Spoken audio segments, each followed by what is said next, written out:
Alright, so here's the rear end completely done. My friend Rick, put the brake lines on it. He put new seals in the ends and, made sure that I did it right because, like I said, this is my first time doing a rear end or doing any of this. This is my plan for the structure of the inside. It's very rough. And I can't exactly do it until I have the engine and transmission in, which is going to be a while. But I just figured that I would lay out the plan. And I wanted to see where these rocker panels, how far back they went, and see if there was, some filler in here, because I thought that there was going to be a crease here. So I really... I just wanted to see if there was, but it turned out, after doing all this sanding that, well, not that there was a ton of it, but I found out that there wasn't a crease. It's all one piece. And I still can't really figure out how I'm going to go about these rocker panels. I have an idea of what I'm going to do. I bought this square tubing. It's rectangular tubing. It's 2" by 4" and it's an 1/8" thick. By 8 foot long. So I think I'm going to run them the whole way down. But, I have all these plans and, all this structure plan for inside of the car. And I have no idea how to weld. So I figured that I would at least see where the seam is on the rocker panel, because I could at least get it cut out, and as you can see, there's no seam there. That's all one piece. But the original rocker panels that I had in the box that you saw in one of the previous episodes, I sent them back because they were just the outer rocker panel and not the inner. They don't make inner rocker panels for this for the 46 through 48s. Actually, I believe that the 42 through 48s are all the same, but they don't make the inners for some reason. They don't make a whole lot of aftermarket parts for this. Like, had they made a full floor pan, like a full length floor pan, it would have been amazing, because I could have just laid a whole new floor in this. But it's probably better that I'm going to add structure to it. But as you can see, that's pretty rough looking. You can see that's where there's a crack there. It's pretty bad. And I guess it's good that I'm going through this, because I'm learning more about the car and how this all works, and B, I need to add a lot more structure to it, because it's not going to be a typical, 6-banger, the original 6-cylinder with maybe 100 horsepower. I don't even know how many, probably not even. But I want this thing to be safe, and I might as well do it right, whatever that means. I'm going to do my best to do it right, with some help along the way. But before I do anything, I figured I would take a break from cutting anything else out until I have a second opinion.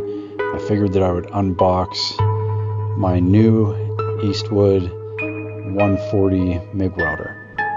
And like I said, I have no idea, how to weld. I have an idea. I mean, don't get me wrong. I've watched people weld my whole life. I've watched a lot of videos. I watch tons of videos on, people building hot rods and rat rods and whatever. You can watch all the videos you want, just like anybody can watch videos on tattooing, but that doesn't make them a tattoo artist. I have no idea, how it feels to, the speed settings for the wire. I have no idea what to set the gas at. That's all stuff that, I had to learn from watching videos and reading instruction manuals.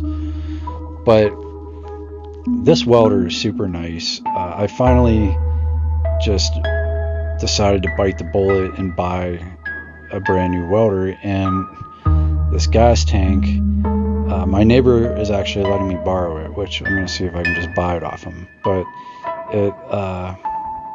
it's the right mixture, 75 and 25, which I had no idea that needed to be, what the mixture was, until I started reading into all this. And so I sat up the night before I filmed this, and I really, Eastwood has an awesome YouTube channel where they show like a play-by-play with every one of their welders, and they show how to use them and how to set them up. And it was very helpful because there was a lot of little things in those videos that I would have done this wrong had I not, thoroughly watched everything. And as boring as instructions are, and I'm the type of guy, like when I build something, I never read the instructions or anything. But when it comes to welding or doing something like this I've never done before, I feel like it's very important. Like you could get really hurt. You could ruin a lot of.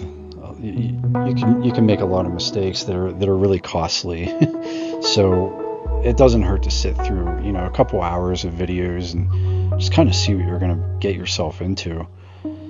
But this welder it's really not hard to set up. It's a really nice welder, and basically you can see there's kind of like a chart back there where you can see where the thickness of metal and the settings and everything like that. But this welder can be set up for MIG welding or flux core welding. It could be set up for flux core as well, but I already bought that crappy titanium flux core welder from Harbor Freight and wasted $200 when ultimately I should have just bought this to begin with. And it is what it is. You live and you learn. But I really decided to get into this at the wrong time. I'm psyched to start practicing welding and everything, but I completely forgot. I went and got my head touched up, my tattoo on the back of my head touched up like 2 days prior to filming this, and just the outline got touched up because it was really fading, and I didn't even think, like, well, dude, you have to wear a helmet, and you're gonna be wearing a helmet all day, and I can't do that. So I figured it out, which you'll see here soon. I do it anyway, but this is very important. Like there's a couple steps here. Like you can't over tighten anything. Like this wing nut, if you over tighten it, it's going to affect the way it feeds the wire. So you just want it to be like snug, but like not. You can't over tighten anything, or else you're just going to ruin. You're going to have a rough time. Same with the part that I'm tightening right now, that it kind of feeds the wire.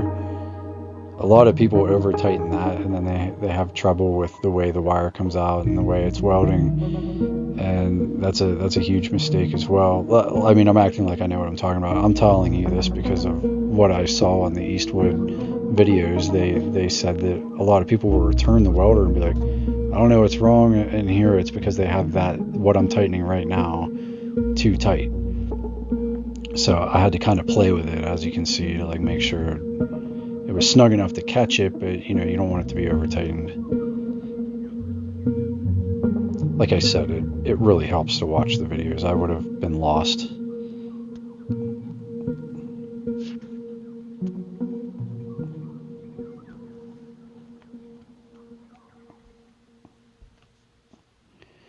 So yeah, there's kind of the diagram for how high you have to, where you have to put all the settings, and it's very helpful. And it came with everything other than obviously the gas. It didn't come with the tank or the gas, but it came with everything. It came with those gauges. It's a really nice setup. It came with the wire, of course. I mean, compared to the titanium. Now, as you can see, this is hilarious. Okay, look how far back I'm standing. I was so, and I'm not wearing the mask. I'm just closing my eyes. I just wanted to make sure that it worked because I had no idea what to expect. I I was definitely afraid. I'm not gonna lie.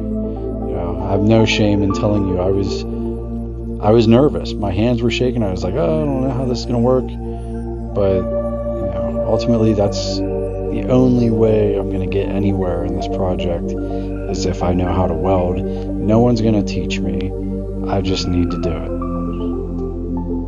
So I just wanted to start by practicing some tack welding, which this isn't really the practice. This was just me making sure that the wire was coming out correctly and the gas was at the right setting. And it seemed to kind of be set. I mean, it was set up correctly the first try. So thank God I watched the videos. Yes, I'm going to keep saying it. I don't think anyone should weld without, having some sort of instruction. I mean, it's a pretty serious, trade. It's not like drawing on a piece of paper, for example. So after practicing, I did try a T-weld. I bought these cheap little magnets at Harbor Freight, 90-degree magnets, 45-degree magnets. And these welds are very ugly, don't get me wrong. But that is, how you learn. Like, I had no technique down. As you can see, I have the white t-shirt on my head because I didn't want to ruin my tattoo. So that's how I was able to kind of do this. I got a little cocky there and thought, oh, I'm going to, just run it. And I completely missed where I was at. But now I know, not to do that. Everything with this project is a learning experience. And, I'm not discouraged at all. Like, when I can't figure something out, it's a little frustrating. But at the same time, it's like, thank God that I was pushed to this limit. Like, I'm so glad that I was forced into learning how to weld, or else I probably would never have welded in my life had I not built this car. Like, I had no reason to. But it's so far, it's so fun, and I know that everyone says this, and it's so true. It is so fun. Like, I, welded this stupid little T-joint, and, just tack welded it. I didn't, it wasn't a nice weld, as you can see. It looks pretty rough. But, ultimately, it's very fun, and it's very rewarding to see, like, oh man, like, I can make two pieces of metal stick together and be solid as a rock. Which leads me to believe that I can do my trunk next. That's solid, man. It's not going anywhere. And this is only 22 gauge, sheet metal. It's not very thick, and nice penetration there. It didn't melt the whole way through. There's some more consistent, tack welds. It's just practice, man. This is the first time I've ever used a welder, and with no supervision or assistance, or and I'm not saying like, oh, I'm proud of myself, but it is satisfying, in a way, to know that I can do it now.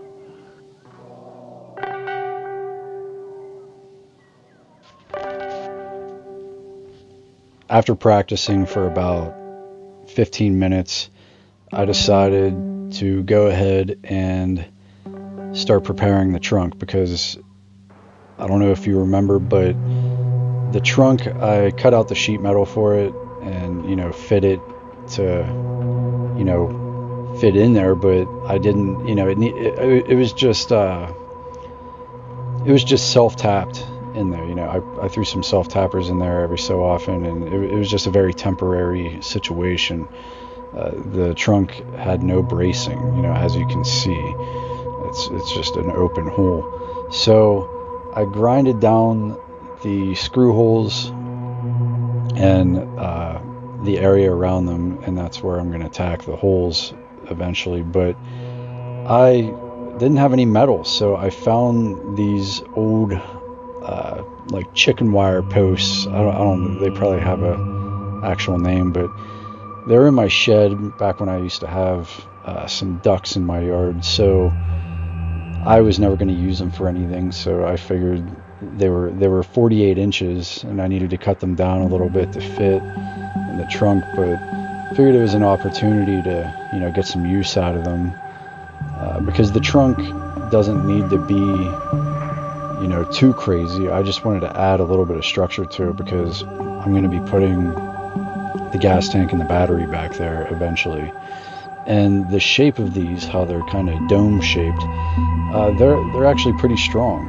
So I cut off the bad ends of each one, whatever end was rougher looking, and just made do with the material that I have. And I guess that's what a rat rod is. If you're out of metal and you can find something to make do with, whether it be a street sign or whatever, you gotta do what you gotta do sometimes. But don't worry, I won't be using chicken wire fencing for the bracing of the actual car on the floor. That's gonna have to be a little more serious.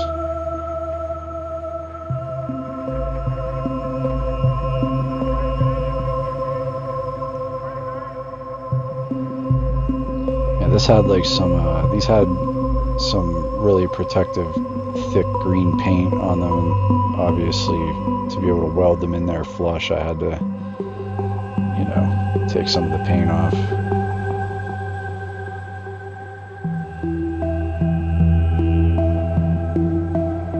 And I wasn't even planning on doing this at all.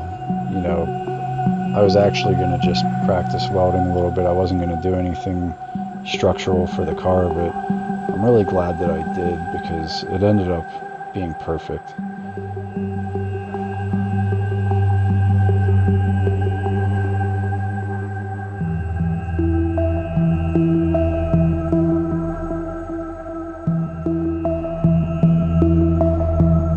And it's definitely true what they say, once you start welding, you don't want to stop. I wanted to keep going and do the floor, but it ended up getting late. And also, after I welded these in, I got my cart came for my welder and everything. Because as you see right now, you can't see the welder or the gas, but I literally have the welder is on my creeper, so I can wheel it around, and then the gas bottle is on a stepping stool, so I don't just have it sitting on the floor. And obviously that was a very temporary solution until my welding cart got there.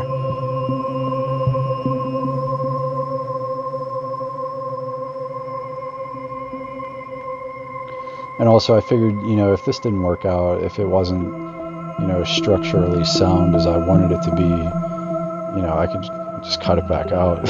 I didn't really care, but it was just basically more practice for me because I wasn't too concerned with the trunk. I could have left the trunk the way it was with just the sheet metal back there, but this definitely adds a lot more structure, more than what I even imagined it would have.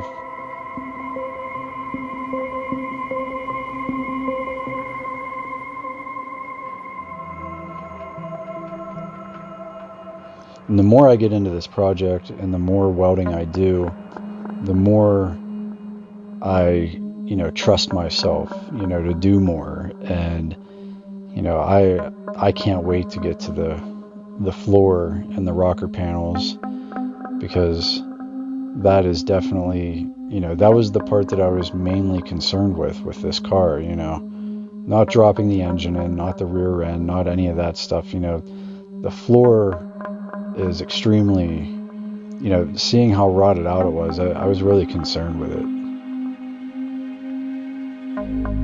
Also, I guess I should say, it's almost like it's weird how it worked out, but there's a guy named Bad Chad. He has a YouTube channel, and I think he was on the Discovery Channel at one point, but he builds hot rods. I don't want to say rat rods because his work is definitely, it's really good, and he doesn't just slap things together. He does things, by the book, by his book, but it's he's almost like a teacher. But check him out on YouTube. His channel name's just Bad Chad, and he happened to come out with videos, like as I'm doing this, he's, on his second video of he's putting a floor into a 55 Chevy, I believe it is, and the floor is completely rotted, just like mine. I mean, it almost, it was crazy how it worked out that he started putting these videos out, and his videos aren't like mine. His are like real time, like he shows everything as he's doing it. I'm pretty sure his wife or his girlfriend films him as he's doing it, and he does hour-long episodes, and it couldn't have came at a more perfect time. Like, he's doing exactly what I'm doing, but only, the professional way. He's not, winging it like I am, but it's really showing me, it's giving me a lot of tips. And I mean, without watching his videos, like I just get a lot out of them, I guess you could say. And if you're doing anything like this, don't go off of what I do, because I don't know anything. Go off of, check him out, Bad Chad on YouTube. And there's many others too. Like, I watch Iron Trap Garage. He's Pennsylvania based too, which is cool. And he does a lot of stuff like this too. There's probably thousands and thousands of channels, but I don't have all that.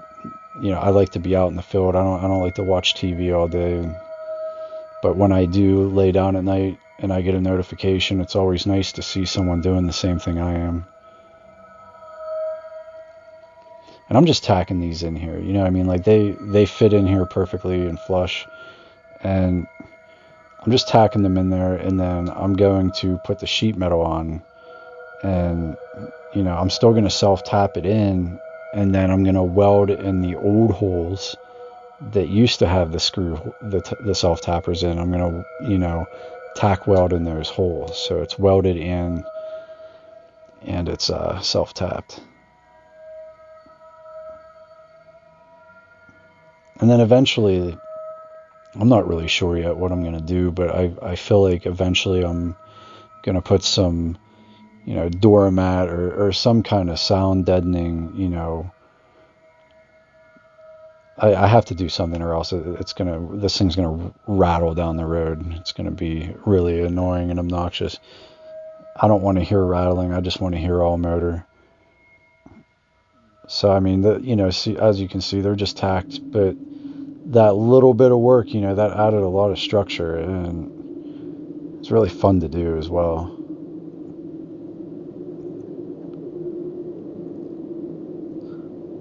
Well, that's it for this one, and you're going to see a lot more welding now from now on. I mean, that's probably all I'm going to be doing. So stay tuned for the next one.